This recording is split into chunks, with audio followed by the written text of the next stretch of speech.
दोस्तों नमस्कार। जहाँ पर भूमि या जल से संबंधित कोई विवाद उत्पन्न हो गया है और उन विवादों से वहाँ पर कोई परिशांति भंग होने की संभावना है,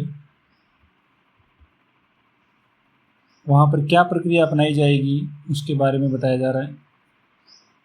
भारतीय नागरिक सुरक्षा संहिता BNSS 2023 की धारा 164 के अंतर्गत जहाँ भूमि या जल से संबंधित विवादों से परिशांति भंग होना संभाव्य है, वहाँ पर प्रक्रिया क्या अपनाई जाएगी। धारा 164 की उपधारा 1 के अंतर्गत किसी कार्यपालिक मजिस्ट्रेट को यदि पुलिस अधिकारी की रिपोर्ट से या अन्य कोई सूचना प्राप्त हो गई है और उस सूचना के आधार पर मजिस्ट्रेट को ये समाधान हो जाता है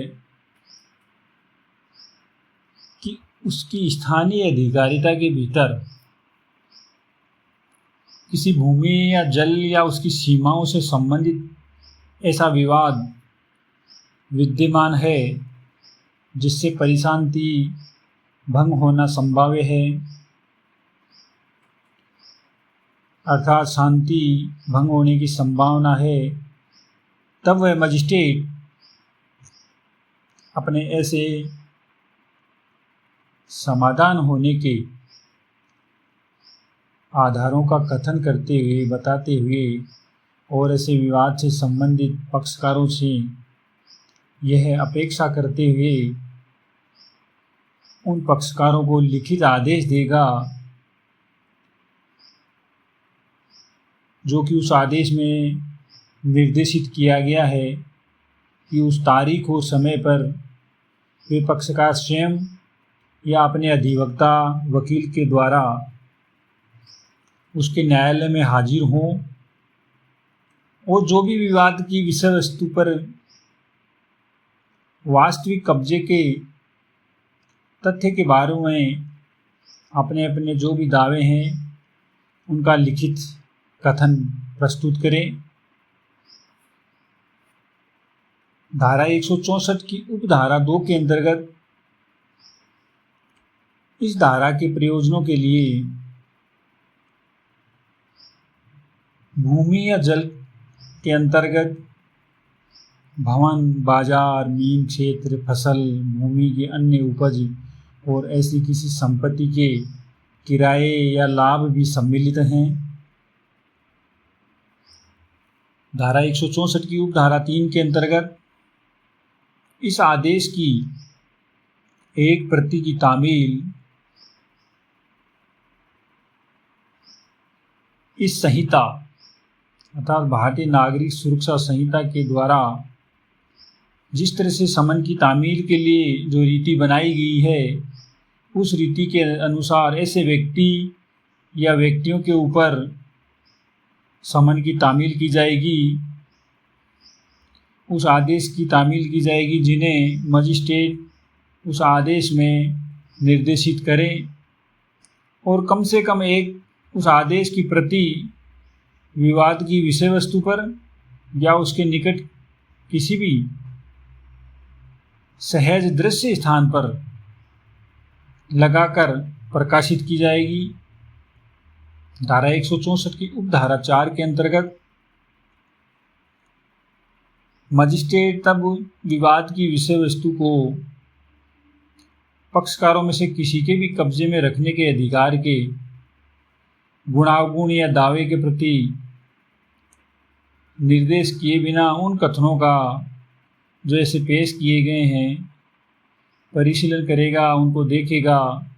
पक्षकारों को सुनेगा और ऐसे सभी साक्ष्य लेगा जो उन पक्षकारों के द्वारा मजिस्ट्रेट के समक्ष प्रस्तुत किए जाएं। ऐसा अतिरिक्त साक्ष्य यदि कोई हो वह भी लेगा जैसा वह मजिस्ट्रेट आवश्यक समझे, और यदि संभव हो तो यह विनिश्चित या निश्चित करेगा कि क्या उन पक्षकारों में से कोई उपधारा 1 के अधीन उसके द्वारा किए गए आदेश की तारीख पर विवाद की विषय वस्तु पर कब्जा रखता था, और यदि कब्जा रखता था तो वह कौन सा पक्षकार था। परंतु यदि मजिस्ट्रेट को यह प्रतीत होता है कि कोई पक्षकार उस तारीख को जिसको पुलिस अधिकारी की रिपोर्ट या अन्य सूचना के द्वारा मजिस्ट्रेट को जो प्राप्त हुई है उससे ठीक पूर्व 2 मास के अंदर या उस तारीख के पश्चात और उपधारा 1 के अधीन उसके आदेशों की तारीख के पूर्व किसी व्यक्ति को या उस पक्षकार को उसके कब्जे से बेदखल कर दिया गया है, तो वह मजिस्ट्रेट ये मान सकेगा कि उस प्रकार बेकब्जा किया गया वो पक्षकार उपधारा 1 के अधीन उसके आदेश की तारीख को उस संपत्ति पर कब्जा रखता था। धारा 164 की उपधारा 5 के अंतर्गत इस धारा की कोई बात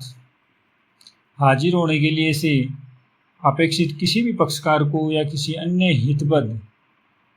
व्यक्ति को यह दर्शित करने से नहीं रोकेगी कि कोई पूर्वोक्त प्रकार का विवाद वर्तमान नहीं है या नहीं रहा है, और ऐसी दशा में मजिस्ट्रेट अपने उक्त आदेश को जो पूर्व में पारित किया गया था उसको रद्द कर देगा और उस पर आगे की सब कार्रवाइयाँ रोक दी जाएगी। किंतु उपधारा 1 के अधीन मजिस्ट्रेट का आदेश ऐसे रद्दकरण के अधीन रहते हुए अंतिम होगा। भारतीय नागरिक सुरक्षा संहिता धारा 164 की उपधारा 6 के अंतर्गत यदि मजिस्ट्रेट का यह निश्चय हो जाता है कि पक्षकारों में से एक का उक्त विषय वस्तु जो विवादित है और उस विषय वस्तु के ऊपर ऐसा कब्जा था या उपधारा 4 के परंतु के अधीन ऐसा कब्जा माना जाना चाहिए, तो वह यह घोषणा करने वाला कि ऐसा पक्षकार उस पर तब तक कब्जा रखने का हकदार है जब तक उसे विधि के नियमानुसार बेदखल न कर दिया जाए, और यह निषेध करने वाला कि जब तक ऐसी बेदखली न कर दी जाए तब तक ऐसे व्यक्ति के कब्जे में कोई विघ्न बाधा नहीं डाली जाए। इस तरह का आदेश मजिस्ट्रेट जारी करेगा, और जब वह उपधारा 4 के परंतु के अधीन कार्यवाही करता है तब उस पक्षकार को जो बलात् और सैदोष बेकब्जा किया गया है, अर्थात जिसका कब्जा या स्वामित्व को हटाया गया था, उस व्यक्ति को कब्जा वापस लौटा सकता है। इस उपधारा के अधीन दिया गया आदेश उपधारा 3 में जो रीति से तामील और प्रकाशित किया जाएगा। धारा 164 की उपधारा 7 के अनुसार जब किसी ऐसे कार्यवाही के पक्षकार की कोई मृत्यु हो जाती है तब मजिस्ट्रेट मृत पक्षकार के जो भी विधिक प्रतिनिधि हैं उनको कार्यवाही का पक्षकार बनवा सकेगा, फिर जांच चालू रखेगा। और यदि इस बारे में कोई प्रश्न उत्पन्न होता है कि मृत पक्षकार का ऐसी कार्रवाई के प्रयोजन के लिए विधिक प्रतिनिधि कौन है, तो मृत पक्षकार का प्रतिनिधि होने का दावा करने वाले सभी व्यक्तियों को उस कार्यवाही का पक्षकार बना लिया जाएगा। धारा 164 की उपधारा 8 के अंतर्गत यदि मजिस्ट्रेट की राय है कि उस संपत्ति की जो इस धारा के अधीन उसके समक्ष लंबित कार्यवाही में विवाद की विषय वस्तु है, कोई फसल या अन्य उपज जो शीघ्रतया और प्रकृतया नष्ट होने वाली है, तो वह ऐसी संपत्ति की उचित अभिरक्षा करेगा या विक्रय के लिए आदेश दे सकेगा। वो जांच के समाप्त होने पर ऐसी संपत्ति के या उसके विक्रय के द्वारा जो भी वहन किया गया, खर्चा किया गया, वह इस तरह का आदेश दे सकता है जो वह ठीक समझे। धारा 164 की उपधारा 9 के अंतर्गत यदि मजिस्ट्रेट ठीक समझे तो वह इस धारा के अधीन कार्रवाई के किसी भी प्रकरण में पक्षकारों में से किसी के आवेदन पर किसी साक्षी के नाम समन या निर्देश जारी कर सकता है कि वह हाजिर हो या कोई दस्तावेज या चीज पेश करे। धारा 164 की उपधारा 10 के अंतर्गत इस धारा की कोई भी बात धारा 126 के अधीन कार्रवाई करने की जो मजिस्ट्रेट की शक्तियां हैं उनको अल्पीकरण या कम करने वाली नहीं समझी जाएगी। धारा 164 CRPC की धारा 145 के समरूप है।